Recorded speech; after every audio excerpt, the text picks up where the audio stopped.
she was one of a kind. I mean, there's no question about it. She had such a wonderful a way of connecting with people. Arline had a vision.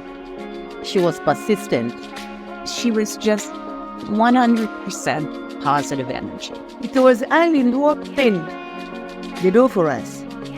She is a quintessential visionary.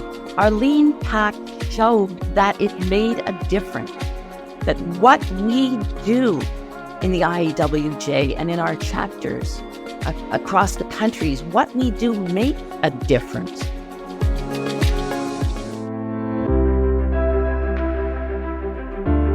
It was Arline's vision in 1989, which led to the organization of 50 women judges from around the world to attend a conference in Washington, which culminated in the International Association of Women Judges in 1991. That organization and her vision has literally mushroomed into a miracle with over 10,000 members in 143 countries. Isn't it amazing? I gave a speech about the International Association in my home area in Wisconsin, a number of months ago. And I entitled it The Miracle of the International Association of Women Judges. She formed the association, the bylaws, the whole 9 yards from a computer in her bedroom. She had to go or phone embassies around Washington, D.C. to find out who it was in the various countries who should be invited to become part of the creation of the IAWJ. But she saw the imperative of bringing together people who were really different from each other. And that was her dream. But the first time I actually met her in person was at the first IAWJ meeting in Rome. And I still have the bag I got at that meeting. And here it is. 1994. It was an outstanding meeting. She was excited about the work.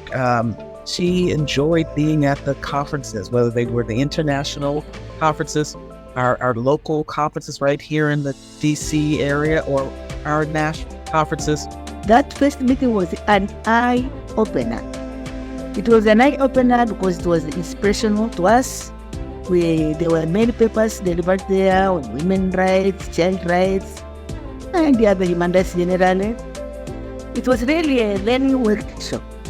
IAWJ is now an international voice for universal struggles experienced by women, including through the highly successful sextortion program, the Afghan Women Judges program, and the Women's Leadership in Law initiative in the Global South.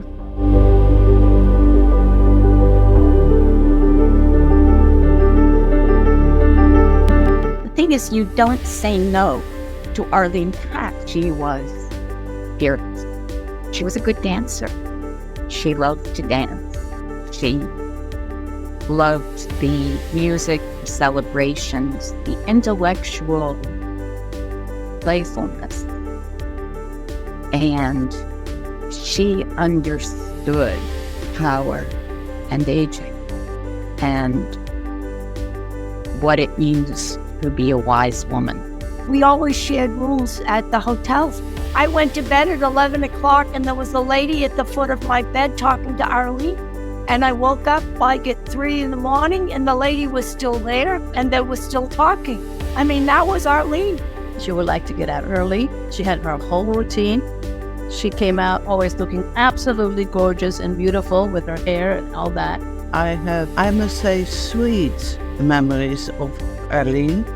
I met her several times, and the first time I met her was my first time with IAWJ. It was a wonderful morning at the shore of Lake Victoria, and we walked along the beach for about an hour, and we talked about the rights of women judges.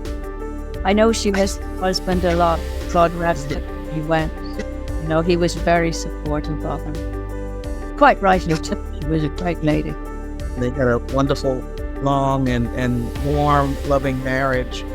The two of them were so affectionate and loving and kind toward each other. I always thought that really captured Arline. She was very loving, kind, fun, and friendly. No hierarchy, no bureaucracy. Like, you need help, you give me a call, I'm here. She was very warm, she was welcoming, she was very enthusiastic and very committed to the issues of gender equality. And the legacy that she left is the answer to the question, do women judges make a difference? We can actually not just talk about making a difference, but we can actually make a difference. And I think that's what Arline would have liked. And that's her legacy. Look at some of the things we have achieved as an association. The rescue of the Afghan women judges when the Taliban came in.